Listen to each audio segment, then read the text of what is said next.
મારું નામ અમિત મામદ છે. વોટર સપ્લાયમાં મેન્ટેનન્સ ઇન્ચાર્જ તરીકે ફરજ બજાવું છું. હમણાં અમારી રજૂઆત આ છે કે અમારા આખા ભુજના વોટર સપ્લાયના મેન્ટેનન્સ ઇન્ચાર્જ છે હરપાલસિંહ જાડેજા. એના પાસે એક ભાઈ અરજદાર આવ્યા હતા દારાનગરના, જે ન બોલવાના બોલ બોલી ગયા છે. એ ભાઈને એ પણ ખબર નથી કે અરજી કેવી રીતે કરાય, બરાબર છે. જેમ તેમ બોલી ગયા છે ને એનું વિડીયો ઉતાર્યો છે. અમારા સાહેબનું વિડીયો ઉતારીને ઇન્સ્ટાગ્રામમાં વાયરલ કર્યો છે ને અશબ્દ બોલ્યા છે. તો આ વસ્તુને અમે વખોણીએ છીએ. આ યોગ્ય નથી. અમારો વોટર સપ્લાય ડિપાર્ટમેન્ટ એવું છે કે અમારો આવવાનું ટાઈમ ફિક્સ છે, જવાનું ટાઈમ ફિક્સ નથી. અમે રજાના દિવસોમાં મેઇનલાઇન તૂટી જાય તો કાર્યરત જ હોઈએ છીએ આખો સ્ટાફ, બરાબર છે. એમરજન્સીમાં તમે અમારા ઓવરટાઈમને લિસ્ટ જોશો તો ભર્યા ભર્યા છે. એટલા અમારે ઓવરટાઈમ કરીએ છીએ કેમ કે ભુજની પબ્લિકને પાણી મળી રહે.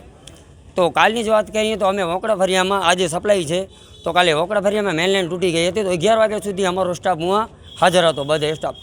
જો આવો વોટર સપ્લાય આવો સારો કામગીરી કરતી હોય ને અરજદાર આવીને આવી રીતે રજૂઆત કરે, ગારગંતી વાત કરે, ન બોલવાના બોલ બોલે ને નેટમાં વાયરલ કરે છે વિડીયો, તો આ યોગ્ય નથી. તો અમે આજે એસપી સાહેબને એક આવેદન આપશું, એક આવેદન અમારા મેડમને આપશું, સીઓ મેડમને, પ્રમુખ સાહેબને ને કારોબારી ચેરમેનને. અમારી રજૂઆત આ છે કે જો વોટર સપ્લાય ડિપાર્ટમેન્ટ આવી રીતે મહેનત કરતો હોય ને આ લોકોના જે હેડ છે મેન એ વિશે આવા માણસો બોલતા હોય તો અમે કામ કેવી રીતે કરી શકીએ? એના લીધે અમારા વોટર સપ્લાયનું મનોબળ તૂટે છે. તો આ યોગ્ય નથી. અમે કોઈ હિસાબે આને નહીં હલાવી લઈએ. અમારી માંગણી આ છે પોલીસથી અને મેડમથી કે આ જે ભાઈ આ ખરાબ બોલ્યો છે ને ખોટી રીતે વિડીયો વાયરલ કર્યો છે, વિડીયો ડિલીટ કરે ને પ્લસમાં કાયદેસર કાર્યવાહી જે બંધારણ મુજબ કાર્યવાહી છે એના ઉપર કાર્યવાહી થવી જોઈએ, બરાબર છે. કેમ કે અમે રાત દિવસ કામ કરીએ કે આવા જે ખોટી રજૂઆતો કરવા આવે છે, ભલે સમજીએ છીએ ભાઈની રજૂઆત સાચી હશે પણ રજૂઆત કરવાની રીત સાવ ખોટી છે. પહેલે તો એવી રીતે વાત કરે છે જાણે તોમતદારથી કોઈ પોલીસવાળો વાત કરતો હોય. પોલીસ કેમ તોમતદારથી વાત કરે? એવી રીતે ખોટી તમારું નામ શું છે, તારું નામ શું છે, આ કંઈ રીત છે? ભાઈ રજૂઆતો કેવી રીતે થાય? આપણી રજૂઆત કરવા માટે ફરિયાદ બારી છે, એના ઉપર ફરિયાદ લખાવો, બરાબર છે. કાઉન્સિલર છે એને ફરિયાદ કરો.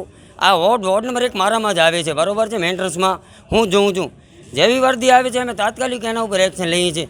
આવી વર્દી કોઈ મારા પાસે આવી નથી, બરાબર છે. હું મેન્ટેનન્સ ઇન્ચાર્જ છું, મારા કને આવી કોઈ વર્દી આવી નથી ને આ ડાયરેક્ટ આવીને અમારા હેડને આવી રીતના ધમકાવો છે. એ કોઈ સંજોગોમાં નહીં હલાવીએ, કોઈ સંજોગોમાં. જો આવો બનાવ બીજી વાર બનશે તો અમે સમસ્ત વોટર સપ્લાય નોકરી ઉપર ઉતરી જશે. આ અમે નહીં હલાવી દઈએ, કોઈ હિસાબે નહીં ચાલે. માં motor driving, safe and sure driving. Driving એ શોખ સાથે આપની મોટી જવાબદારી પણ છે. અમારા ઇન્સ્ટ્રક્ટર દ્વારા સચોટ અને સરળ માર્ગદર્શન. આપની રોજની તાલીમની માહિતી મેળવીને શું અધુરાશ છે એના ઉપર પૂરું ફોકસ કરાય છે.